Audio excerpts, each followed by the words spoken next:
So one of the big focuses in our community and across California is on forest health. But what actually is forest health? It's just diversity. It's clumps, it's gaps, it's variation. We can have a clump of dense trees and a big gap and everything in between, and that increases resilience to all of the stressors we're concerned with. A more diverse forest is more resilient to fire and provides better wildlife habitat. When you have clumps and gaps, that is more likely to draw a variety of wildlife, ideally to your property. And so some things that you can do include having brush piles. So you can have brush piles with larger diameter material at the bottom and with the smaller diameter material towards the top. And if you can put those piles near a water source, even better. And brush piles are great if they're placed in a not so forested area because wildlife need cover.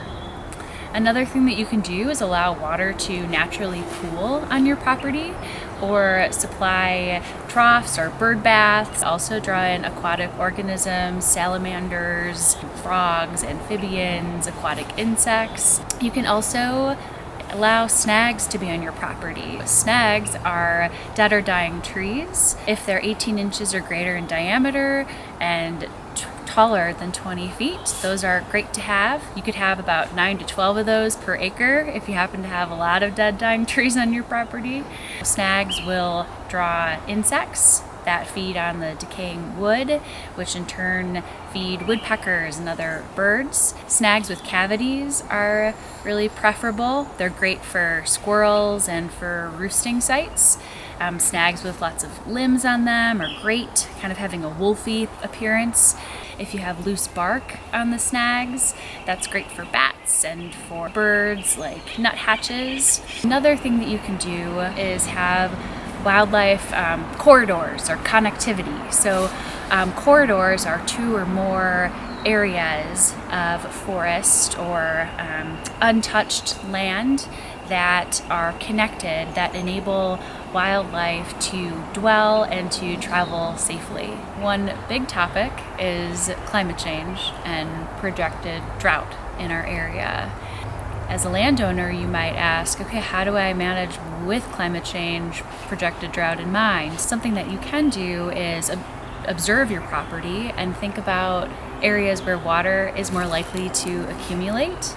And that could be a spot where you could thin with a lighter touch, perhaps, because that's water availability for vegetation and as habitat for wildlife going forward. Another consideration is the species that you plant. Do some research on this, of course, but promoting oak, as our forests seem to be transitioning a bit more into oak woodland. Planting oak could be a species that would be more set up for success potentially on your property opposed to some other conifers. And you can always consult with a forest health specialist. They can come out and visit your property if you want some more specific advice. So if we all treat our parcel or our forest while considering its place in the landscape, that can boost that landscape scale forest health in the face of large-scale wildfire.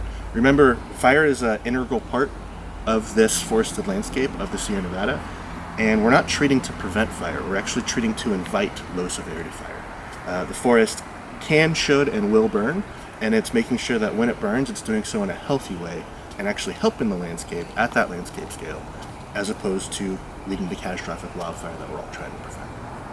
Sierra Streams Institute has created a toolkit for land managers, residents, and property owners to begin to take these steps. In that toolkit, there's all the things that we covered in the videos today, as well as the contacts for contractors to get work done on your land and local organizations you can reach out to, including Nevada County and Placer County RCDs, the Yuba Bear Burn Cooperative, and if you ever need more support, you can reach out to us at info@sierrastreamsinstitute.org. It takes everyone's action and effort to face the issues of climate change and wildfire as a community, so we hope that you'll join us in stewarding your land.